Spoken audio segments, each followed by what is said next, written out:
everyone, my name is Karen Cravato, shoe designer, artist, and storyteller. Now, I've been wanting to tell this story for a very long time, especially since post-pandemic, I see them everywhere. I turn here, I turn there, they're here, they're there, they're there, they're here, they're there, they're everywhere. Why are these ugly, hideous things around me? What I want to first begin with, though, is to give you a little bit of a background of my experience with these shoes. So here you're going to see little old me with my mom and some duckies and her Birkenstocks. Yes, that's the subject of today. Ugh. So all I ever thought is that they were hideous, boring, ugly, and brown. She needed them though. They were a genuine orthotic for her. She has bunions. They were wide enough and they gave her the foot support she needed. But it was never anything fashion-based. So I certainly didn't have that enter into my mind as a fashion choice. So I always saw them as an orthotic. But even still, they're still around. There has to be something to it. So here on Shoe Mind, I'm going to ask that question, why? Why are they around? Why have the Birkenstock gone from an orthotic to now a fashion mainstay? I don't get it. I don't agree. But I really want to know. Let's talk about it. I think it's all on the shoulders of Mrs. Margot Fraser.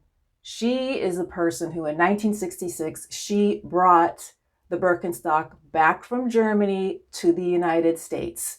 She had chronic foot pain. She was going on a long trip to Germany and she just needed some foot support. She found these great shoes there and she's like, they need to come to the United States. So she talked to Mr. Birkenstock and he gave her the rights, believe it or not, but that's the case.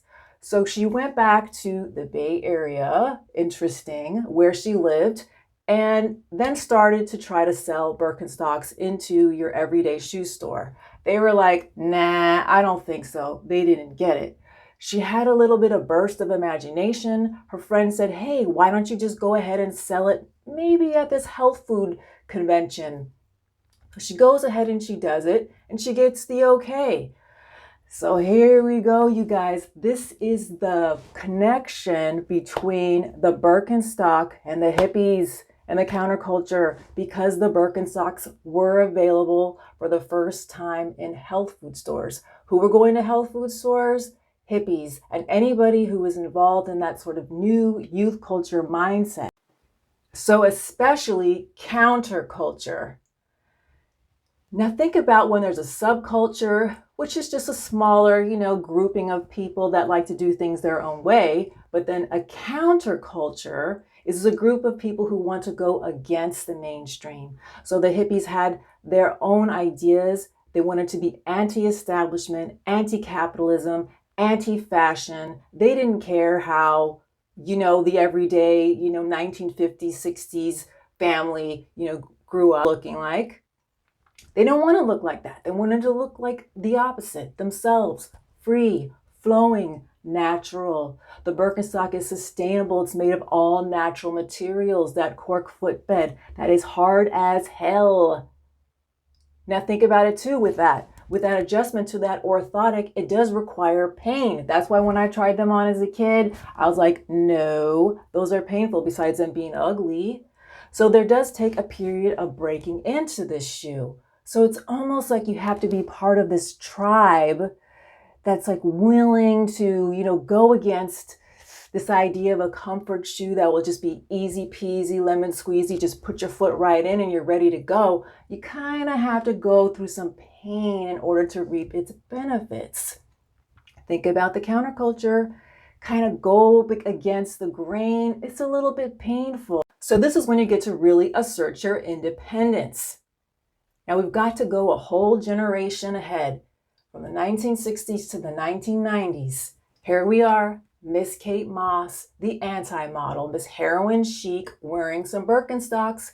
This photo it galvanized the fashion world because number one, she started a new sort of body type that became favored by the fashion world, right? And so she's also wearing Birkenstocks, which are not really that cool. So here we have two things paired together that then become cool. And Birkenstocks started making a controversial appearance on the runways in the 1990s. But let's flash forward to the pandemic 2020. I don't know if LVMH, Louis Vuitton, Moet Hennessy had some sort of crystal ball as far as a business acquisition is considered, but in 2021, they purchased Birkenstock. That's kind of a curious purchase given that they are, luxury brand focus. But once that merger happened, we started to see these collaborations with high-end fashion brands like Rick Owens, Valentino, Dior, on and on. And once it entered into this sort of luxury brand fashion world, it started getting even more attention, given that Steve Jobs, the founder of Apple, a visionary, his Birkenstocks, his ratty old brown nasty Birkenstocks, they went to auction and they went for over $200,000. And let's think about in 2023, we have Barbie, this really like blockbuster movie Barbie, where at the end, when she's in the real world, she's wearing Birkenstocks. And what is she doing?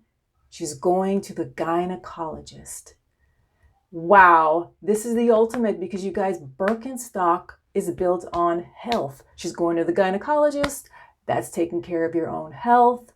And that's what the brand has been built on.